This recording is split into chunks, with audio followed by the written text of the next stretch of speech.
안녕하세요. 반갑습니다. 안녕하세요. 반갑습니다. 정보를 전하는 황금마차입니다.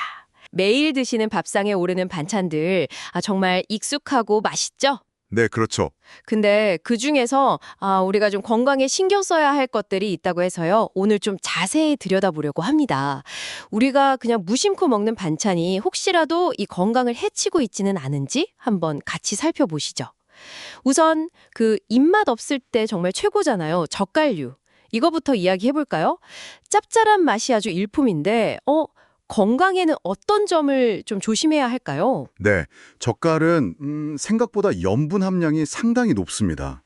이걸 자주 그리고 또 많이 드시면 위 점막이 계속 자극을 받게 되거든요.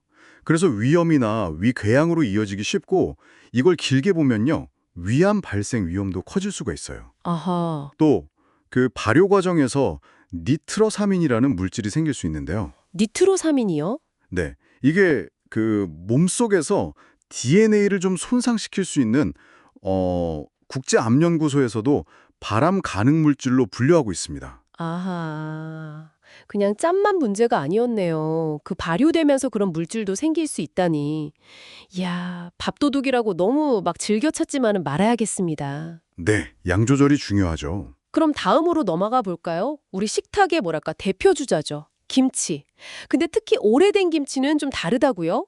잘 익은 건 좋은데 맞습니다. 잘 익은 김치는 유산균도 풍부하고 물론 좋죠. 하지만 너무 오래, 특히 이제 좀 따뜻한 곳에 잘못 보관하면요. 김치 속에 있는 그 질산염이나 아질산염 성분이 있어요. 이게 과산화물질이라는 걸로 변할 수가 있습니다. 과산화물질이요. 쉽게 말해서 세포를 좀 빨리 늙게 만든다고 보시면 돼요. 그렇군요. 김장김치 아껴 드시다가 너무 오래 묵히는 경우도 제법 있는데 이것도 신경을 써야겠네요.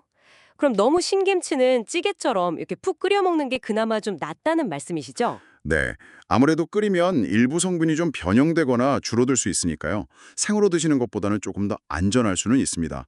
하지만 가장 좋은 건 역시 뭐니 뭐니 해도 적당히 익었을 때 신선하게 드시는 거죠. 알겠습니다. 자, 세 번째는요. 칼슘의 왕, 멸치입니다. 뼈에 좋다고 해서 정말 많이들 챙겨 드시는데 볶음 멸치, 이게 조심해야 한다고요?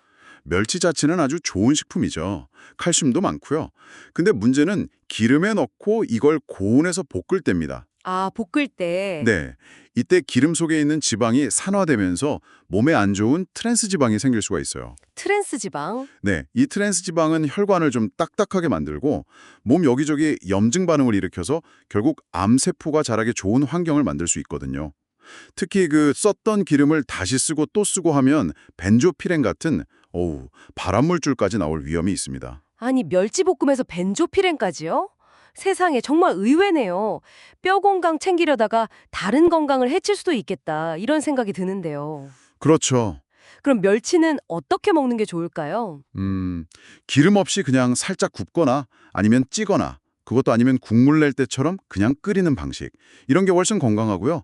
조림을 하시더라도 기름에 막 볶는 과정은 피하거나 하더라도 아주 잠깐만 하는 게 좋습니다. 네, 잘 기억해 두겠습니다. 자, 이제 마지막인데요. 마른 반찬류입니다. 예를 들면 오징어채 무침이라든지 쥐포조림 같은 것들이요. 간편해서 자주 찾게 되는데 이건 또 왜 주의해야 할까요? 네, 시중에서 파는 마른 반찬 중에는요. 이걸 오래 보관하고 또 색깔을 좀 좋게 하려고 방부제나 발색제 같은 그런 식품 첨가물을 쓰는 경우가 좀 있습니다. 첨가물. 네, 이런 화학 성분들이 몸에 계속 이렇게 쌓이게 되면요. 우리 간이 이걸 해독하느라 엄청 힘들어져요. 결국 몸 전체의 균형이 깨지면서 장기적으로 봤을 때 암이 생기기 쉬운 그런 환경이 될 수 있다는 거죠. 매일 조금씩 먹는다고 이게 괜찮은 게 아니에요. 꾸준히 쌓이는 게 문제죠. 편리함 뒤에 숨은 위험이 있었군요. 마른 반찬 살 때는 꼭 뒷면에 그 성분표를 확인하는 습관을 들여야겠습니다. 맞습니다. 조금 번거롭더라도 역시 집에서 직접 만들어 먹는 게 가장 안심이 되겠고요. 네, 그게 제일 좋죠. 오늘 이렇게 이야기를 쭉 들어보니까 우리가 평소에 참 즐겨 먹던 반찬들이지만 건강을 위해서는 조금 다르게 생각하고 또 양도 조절해야 할 필요가 분명히 있겠네요. 그렇습니다. 핵심은 그거예요. 너무 짜거나 너무 오래 보관했거나 또 가공 과정이 많이 들어간 반찬은 조금 줄이시는 게 좋습니다. 대신에 신선한 채소나 과일 그리고 잡곡밥 위주로 식단을 좀 구성하시고요. 조리할 때는 볶거나 튀기기보다는 찌거나 굽는 방식을 택하시는 게 훨씬 좋고요. 그리고 그 인공 첨가물이 적은 자연 그대로의 식재료를 고르는 눈도 중요합니다. 네, 오늘 저희가 나눈 정보들이 우리 어르신들 건강한 밥상을 차리시는데 작게나마 보탬이 되었으면 하는 바람입니다. 맞습니다.